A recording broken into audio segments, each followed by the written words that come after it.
Many, many years ago, in the mid-90s, I had a young man that was working with me, and he ended up with AIDS. And in those days, it was shameful and sinful to say anything. And his name was Tony Cantor. I dedicate my rides to him. And he didn't even want to tell anybody. I would have to call him every day. He moved to Philadelphia. I was in Southern California. And it was so sad that here's a man that was dying, and he couldn't talk to people and reach out to people to help him. And I dedicate this ride to Tony every year. So God bless you, Tony.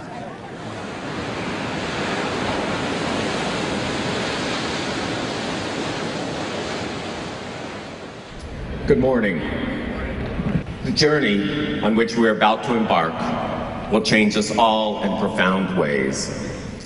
But even though AIDS LifeCycle unites us, someone very important to us will not be along for this ride. From the back of the room, members of the Positive Peddlers, carrying our dedication flags, advance towards the stage. Behind them is a bicycle. It has no rider. This riderless cycle represents people who cannot take this journey. HIV has transformed all of our lives. We have suffered so much, but we have also banded together in a spirit of compassion, dignity, and hope. No, you will not be forgotten.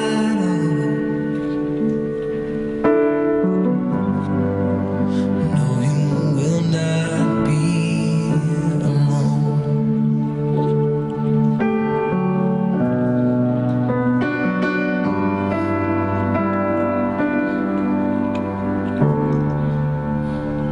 Thank you.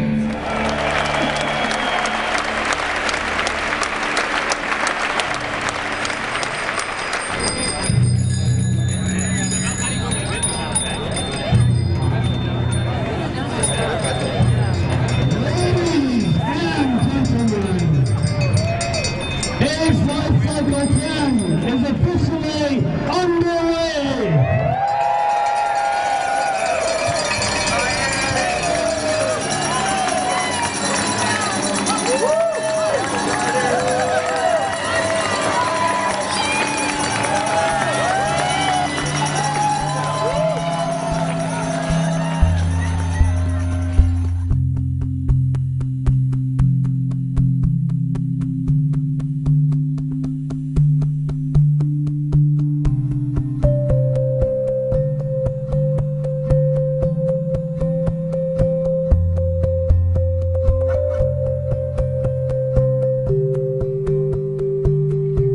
It's really hard to describe this event for people who don't know about it.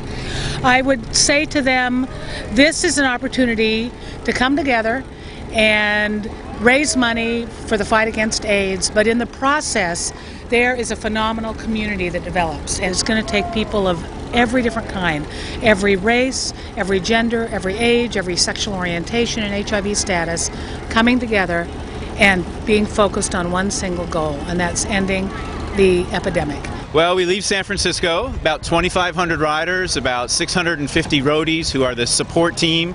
So you basically have about 3,100 people going down the coast day by day, camping every night. This is not a luxury accommodation. Camping at night and riding sometimes over 100 miles a day on your bicycle. We're going to raise over $13 million this year, set an all-time record in terms of amount raised.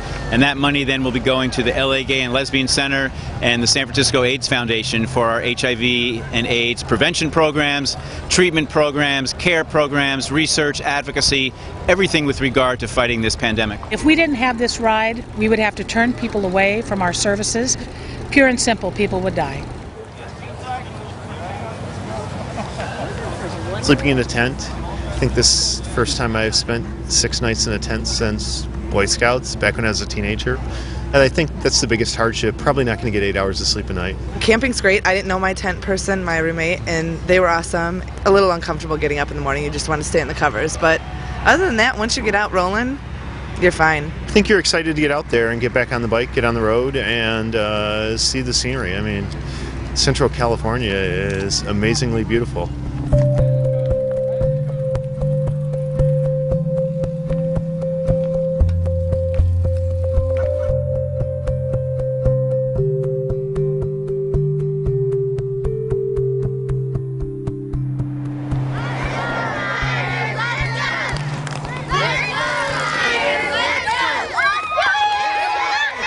As we come down the coast of California, we are one giant billboard reminding people that HIV and AIDS is still here and that it's an issue that has to be dealt with.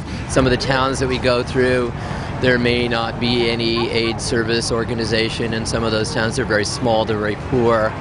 And we bring some sort of, for those people there who are living with HIV or know people who are living with HIV, we sort of carry a message of hope for them.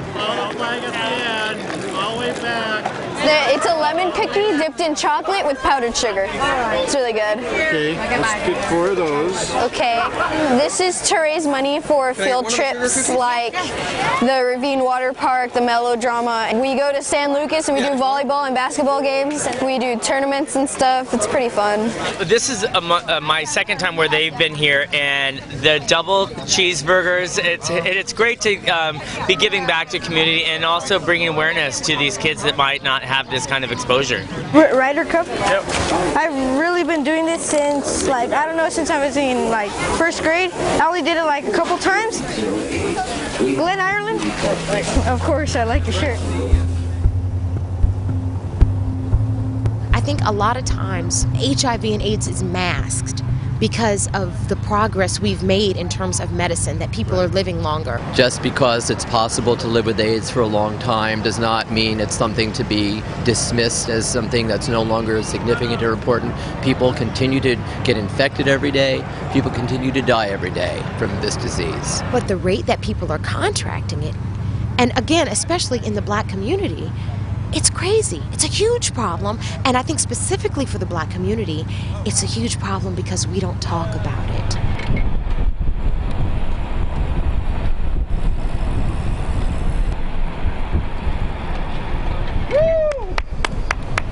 Nice job. Why don't we do what?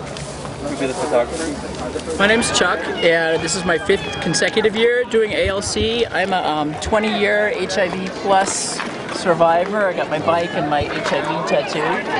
I've been positive 20 years. I feel very, very, very lucky to be healthy, and I'm writing for my friends who can't. The drugs and all the services that are available now have kept me healthy, and people think it's all about, nobody else getting HIV, but there's 1 million of us in this country who have HIV, and the money that was raised helps people like me continue to stay healthy.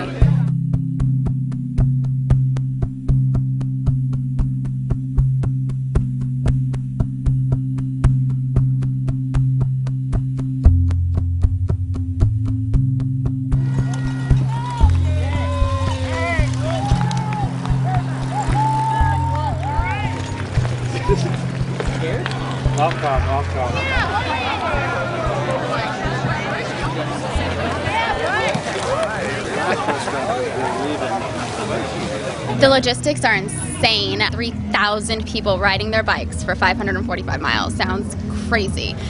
It works like clockwork. You work hard, you work long. I had my doubts about the cohesiveness. Bunch of gay boys, bunch of bossy lesbians, but you know what? This is a team, and everything that I've ever done pales in comparison to getting AIDS LifeCycle done. The ride so far has been amazing. There's been some really scenic stuff.